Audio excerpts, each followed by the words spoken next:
Today, we're unpacking one of the most explosive legal and political stories of our time, the release of the Epstein files. For years, Jeffrey Epstein existed somewhere between power, wealth, secrecy, and criminal activity. His social circle included politicians, billionaires, scientists, royalty, entertainers, and global celebrities. When he was arrested in 2019 on federal sex trafficking charges involving minors, it appeared the truth might finally reach daylight. But before a full trial could happen, Epstein was found dead in his jail cell. His death was ruled a suicide and instantly became a fuel source for conspiracy theories. Now, with the release of thousands of pages of files from government investigations, the public is finally seeing evidence that was previously sealed. Today, we'll explore what the Epstein files are, what's actually inside them, what people misunderstand, and why this release still matters. Who was Jeffrey Epstein? Epstein built his reputation in finance. He handled money for wealthy clients, mingled with powerful individuals, and used his connections to elevate himself socially. He owned lavish properties, including estates in New York and Florida, a ranch in New Mexico, and a private island in the Caribbean. His social gatherings frequently attracted elite guests. But behind this glamorous facade, investigations suggest a darker pattern. In 2005, local police in Palm Beach, Florida, opened an inquiry into allegations involving underage girls. That investigation grew into a case accusing Epstein of paying minors for inappropriate massages and exploiting vulnerable teenagers. Federal prosecutors eventually built a case, but in 2008, Epstein received a controversial plea deal. Instead of facing major federal consequences, he pleaded guilty to lesser state charges and served a short sentence with privileges. Many viewed the plea deal as an early example of the legal system protecting the wealthy. Victims, attorneys, and journalists continued pushing for accountability. A decade later, federal prosecutors charged Epstein again, this time with sex trafficking minors and conspiracy. The charges portrayed Epstein as the operator of a recruitment network that targeted teenage girls, some recruited by other young women, and moved across state and national borders. His death in 2019 blocked the possibility of a full criminal trial, leaving questions hanging in the air, questions that would later push lawmakers toward transparency. The role of Ghislaine Maxwell. No discussion of Epstein is complete without Ghislaine Maxwell. Maxwell was Epstein's close companion for years. Prosecutors described her as a central figure, someone who helped locate, befriend, groom, and transport underage victims. Witnesses accused her of introducing young girls to Epstein and encouraging behavior that later became core elements of the trafficking charges. In 2021, Maxwell was convicted on multiple federal counts, including sex trafficking of minors. She is serving a 20-year prison sentence. While Epstein's death protected him from a courtroom verdict, Maxwell's trial became the only major legal window into their operation. What are the Epstein files? The phrase Epstein files refers to a massive archive of records created during years of law enforcement and court activity. These records include court documents from criminal and civil cases, transcripts of sworn testimony, interviews conducted by investigators, financial transfers, bank movements, and property lists, travel records and private jet manifests, Epstein's contact books and handwritten notes, images, videos, and photocopied identification, FBI reports and police findings.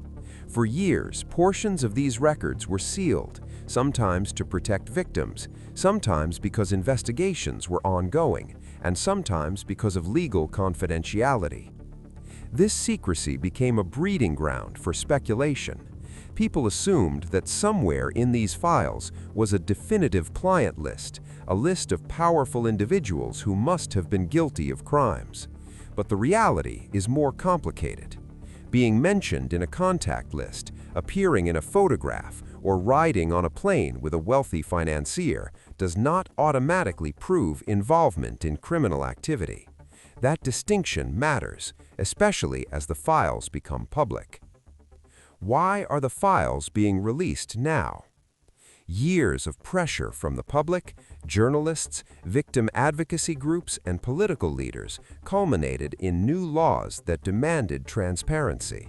These laws force government agencies to release records that are not classified and do not expose minors or ongoing investigations. This push was driven by three forces: a desire for accountability — many believe Epstein received preferential treatment; justice for survivors — victims want the truth to be recognized; and public trust — secrecy breeds misinformation. The public wanted clarity, lawmakers wanted closure, and victims demanded acknowledgement. What is actually in the files? Early releases of the files include thousands of scanned pages. Some are mundane administrative reports. Some are shocking, emotional, and graphic, recounting victim testimony.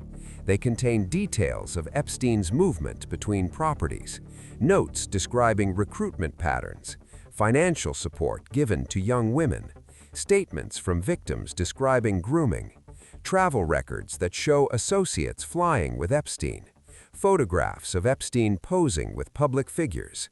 Images and personal data are redacted to protect privacy and victims.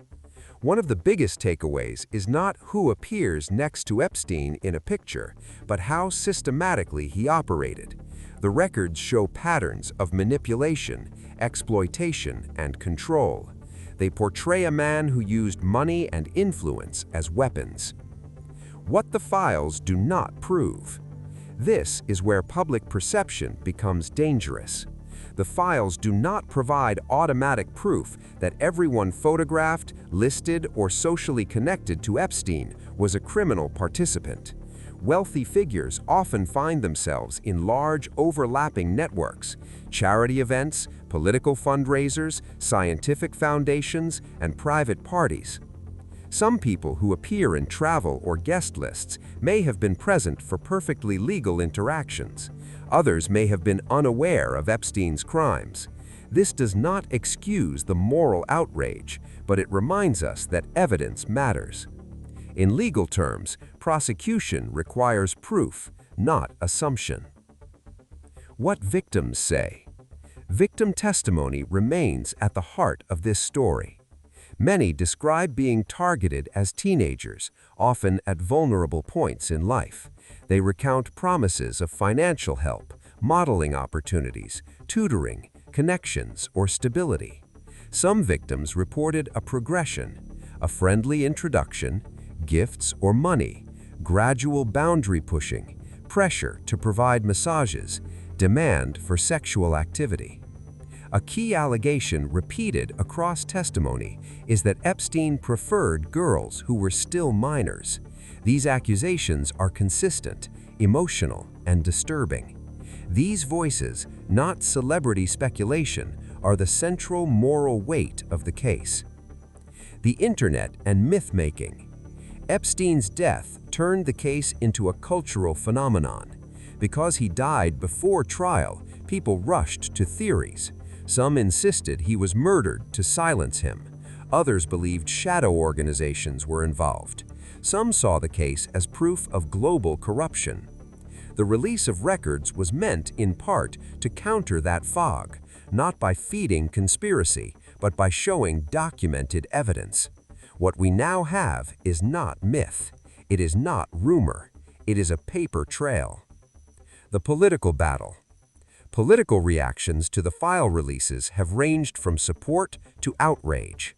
Some lawmakers argue that these records should have been unsealed years ago. They accuse government agencies of dragging their feet. Others warn that full, unredacted release could reveal victim identities or interfere with other legal matters. In other words, transparency has consequences. Privacy also has consequences. The law is attempting to navigate both. What the release means for justice. For survivors, the releases represent acknowledgement. The truth is not hidden in a basement archive. For investigators and journalists, the disclosures serve as raw material for discovering patterns. For society, they demonstrate how difficult it is to prosecute powerful individuals, especially when those individuals have access to political influence, elite lawyers, and global networks. Some questions may never be answered publicly, but others are being clarified slowly, page by page. What remains unknown? Several mysteries still hover. Did Epstein have collaborators beyond Maxwell?